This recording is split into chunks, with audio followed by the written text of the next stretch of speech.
Eh bien bonjour les amis, nous voici réunis pour une vidéo sur la thématique du transit de Pluton dans les signes. Je suis ravi de vous accueillir et puis je vous remercie d'être là et de partager toutes ces vidéos ensemble. C'est une sorte de réseau de convivialité que j'affectionne tout particulièrement. Et puis je vous invite à commenter la vidéo et n'hésitez pas à la liker si vous aimez ce genre de partage. Ça nous aide pour notre travail, donc merci beaucoup pour ça. Pluton dans les signes. Ce n'est pas si simple parce que dès qu'on touche à l'astrologie mondiale, eh bien il faut avoir un peu de recul, il faut avoir un peu de connaissances, voilà, ce n'est pas évident. Et c'est encore moins évident puisque l'objectif que je me suis fixé, c'est d'essayer de sentir qu'est-ce que ça va donner ou qu'est-ce que ça annonce, le fait que Pluton entre dans le signe du Verseau. Pour pouvoir mieux saisir ces enjeux et cette prospective, eh bien, j'ai décidé de faire un petit peu de recul, de regarder ce qui s'est passé il y a quelques générations, quand Pluton entrait, par exemple, d'abord dans le signe de la Balance, puis du Scorpion, puis du Sagittaire, puis du Capricorne. Peut-être qu'en comparant un petit peu ce mouvement-là, ça nous permettra de mieux saisir les enjeux pour notre actualité. Et donc, je propose dans cette vidéo de commencer par le transit de Pluton dans le signe de la Balance.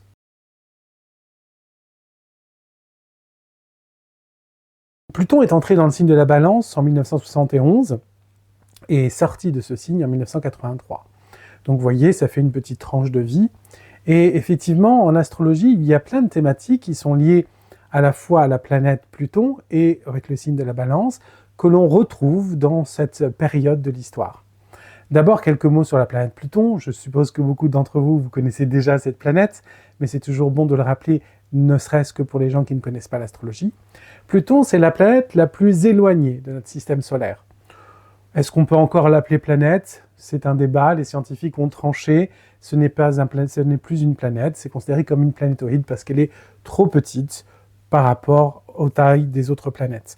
Mais peu importe, pour un astrologue, ce marqueur-là, ce planétoïde-là est extrêmement important. Pourquoi extrêmement important? Parce que c'est la dernière planète qui se trouve dans la bande zodiacale que nous ayons découverte. En 1930-31, découverte de Pluton. On pourrait d'ailleurs s'intéresser, peut-être que je ferai une vidéo sur qu'est-ce qui s'est passé au moment de la découverte de Pluton, ce qui permettra de mieux saisir les enjeux autour de sa signification. Mais en gros, vous voyez bien que comme Pluton est la plus éloignée du Soleil, et que le Soleil en astrologie, c'est la lumière, c'est la conscience. Vous savez, on dit que quelqu'un n'a pas toujours la lumière à tous les étages, donc on entend par là d'intelligence, ou de capacité de réflexion, ou de capacité d'analyser le monde. Le siècle des Lumières, c'est le siècle de la raison. Et donc, le Soleil en astrologie représente ça, la conscience, la capacité de regarder les choses et de l'interpréter de son propre point de vue. Et donc, puisque Pluton est la plus éloignée de la conscience, eh bien, vous voyez que dans la thématique, on a quelque chose qui flirte avec ce qui échappe à la conscience. On est aux portes de l'inconscient, ou en tout cas, peut-être des états modifiés de la conscience. Ce qui amène Pluton à avoir une symbolique très sulfureuse, puisqu'il s'agira pour la conscience de savoir vivre des métamorphoses, de vivre des changements, des transformations radicales, pour pouvoir s'ouvrir à d'autres dimensions. Des dimensions qu'elle ne soupçonnait pas avant la crise et qui l'amènent à renaître d'une manière différente, des processus de mort-renaissance. Ça amène aussi la planète Pluton à être en lien avec tout ce qui est un petit peu sulfureux, justement, ce qui apporte ce genre de grande crise. Les thématiques sulfureuses, ce sont souvent les thématiques qui sont liées au tabou, la mort, comme ce processus de métamorphose, le sexe, l'argent, la violence, c'est-à-dire toute la partie un petit peu obscure de la force, la partie qui est généralement refoulée, qui est justement là dans l'inconscient et qu'il s'agirait d'aller explorer grâce à cette fonction psychique qu'on appelle Pluton. Et donc vous voyez, Pluton, c'est une planète importante parce qu'elle est la plus lente et du coup, quand elle entre dans un signe, elle y entre pour 10, 15, 20, parfois encore plus, presque 30 ans. Ça dépend de sa vitesse de déplacement, ça dépend de sa position, si elle est proche du Soleil ou éloignée du Soleil. Plus elle est proche du Soleil, plus Pluton est rapide, et plus elle est éloignée du Soleil, et plus elle ralentit, et elle prend du temps à faire un signe du zodiaque. En tout cas, voilà, la thématique de Pluton, c'est celle des grandes transformations. Et donc sur l'astrologie mondiale, on est effectivement dans une attente à ce qu'on découvre des choses nouvelles dans la société ou qu'on mette à jour des choses très profondes dans la société ou qu'on vienne faire muter des choses très importantes dans notre société. Et donc il y a quelque chose de très puissant dans cette thématique-là. Alors, qu'est-ce qui s'est passé entre 1971 et 1983 ? Très clairement, après mai 68 et au début des années 70, on a d'abord l'émergence du féminisme. Tout d'un coup, cette idée que le statut de la femme doit radicalement changer, qu'elle a des droits inaliénables, et le mouvement féministe et de libération avec les soutiens-gorge qu'on fait sauter semble très en lien justement avec cette thématique-là. C'est-à-dire de oser militer, de se battre pour une égalité entre les polarités. Et c'est vraiment la signification du signe de la balance. Vous voyez, dans la balance, il y a deux plateaux, et d'une certaine manière, c'est le yin, le yang, les deux polarités qui cherchent à s'équilibrer. Eh bien, probablement qu'on pourrait dire que Pluton, quand il était dans le signe de la balance, a proposé un grand changement sociétal en profondeur à travers la mondialisation, c'est toute la planète qui était dans cette réflexion-là, de trouver une autre manière d'entrer dans des relations. Balance, c'est le lien, c'est un signe cardinal qui impulse, c'est un signe d'air, qui est la thématique du lien, de la communication. Eh bien, impulser du lien, ça demande une forme d'écoute. Si on veut bien s'entendre, il faut savoir s'écouter, il faut savoir échanger d'égal à égal. Eh bien, Pluton, dans le signe de la balance, a probablement repensé les relations hommes-femmes. D'ailleurs, a commencé ces mouvements de dénonciation de l'écrasement du masculin et de la violence que ça pouvait comporter et que les femmes subissaient sans rien dire. Eh bien, tout d'un coup, on prend de plus en plus en compte la parole des femmes. C'est vrai d'ailleurs aussi pour le côté racial.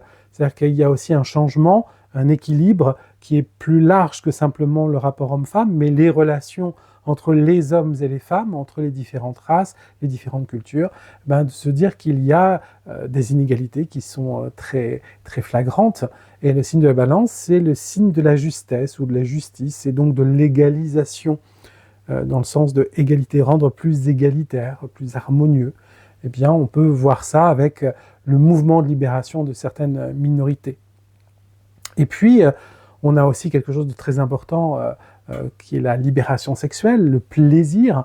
La balance, c'est la séduction, c'est un échange agréable, sensuel. Le plaisir, la revendication du plaisir était très évidente dans les années 70. Le droit à l'orgasme pour les femmes, un changement radical dans la sexualité, une libération de la sexualité, notamment dans le fait qu'on puisse accéder à la contraception, et donc de ne plus faire peser sur la sexualité le fait de tomber enceinte, et donc de pouvoir prendre son plaisir. Balance est régie par Vénus, qui est la déesse de l'amour, de la beauté, de la sensualité et du plaisir. Là, on peut accéder au plaisir sexuel sans avoir le spectre d'une maternité potentielle qui vient forcément brider ce plaisir. On a aussi des tas de choses sur le plan international. Ce qui me marque dans l'énergétique balance, c'est peut-être la réduction de la course à l'armement, des tas de traités, de désarmement pour essayer de commencer à développer une idée de pacification. La guerre froide commence à se réchauffer peut-être, dans le sens en tout cas où c'est moins froid, où c'est moins conflictuel. Il y a les accords de paix du camp David en 1978, venant calmer un petit peu la tension autour d'Israël. En tout cas, il y a cette idée qu'on va pouvoir peut-être mieux communiquer et mieux gérer les relations internationales. Et puis, bien évidemment, il y a le mouvement hippie, et le mouvement hippie est un mouvement qui est très en lien avec toute la thématique qu'on vient d'aborder. D'abord dans le peace and love, l'équilibre, l'harmonie, l'amour, des échanges entre les hommes et les femmes complètement différents. Et puis, un mouvement quasi-artistique, c'est-à-dire vraiment une explosion de la capacité de pouvoir peut-être se libérer dans la peinture, dans la musique, dans les arts en général, une démocratisation de la mode. Enfin bref, comme Vénus est maître de la balance en astrologie, on a un rapport à la beauté, un rapport à l'art qui est très vivant et qui s'est probablement libéré, puisque Pluton amène des crises de transformation. Eh bien, je pense qu'il y a eu une vraie transformation sociétale autour de ces thématiques-là.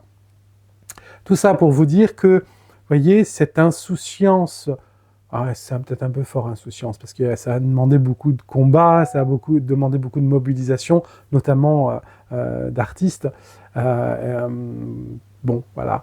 Mais en tout cas, cet incroyable moment de rencontre homme-femme et de volonté de s'aimer, de s'entendre, de se respecter, de se rencontrer, d'échanger, de passer des heures avec une guitare, et puis je sais pas, ça me fait penser à Maxime Le Forestier, c'est une maison bleue accrochée à la colline, on y vient à pied, on ne frappe pas, tous ceux qui vivent là ont jeté la clé, parce que c'est ouvert, tout le monde peut venir, tout le monde est invité.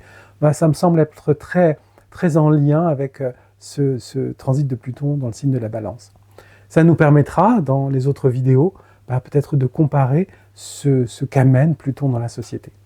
En tout cas, voilà, c'est une manière de regarder les choses, et c'est une thématique que je trouve très belle, et j'espère que, même si on est passé par d'autres étapes depuis, eh bien que nous savons aussi garder cette magnifique aspiration qui était là dans les années 70. J'espère en tout cas que cette vidéo vous a plu, et puis n'hésitez pas encore une fois à commenter et à liker si vous aimez cela. Je vous souhaite de prendre bien soin de vous, et puis profitez-en, puisqu'on parlait de la balance, de prendre un moment pour vous détendre, pour vous équilibrer, de voir l'équilibre entre le yin et le yang, des moments yin où on passe un peu plus de temps avec soi, de calme, de paix, de méditation ou de recueillement, puis des moments plus yang, plus actifs, où on est ressourcé et on peut donner son impact sur le monde. Je vous souhaite un bel impact sur le monde et une vie de qualité, et je vous dis à très bientôt. Au revoir.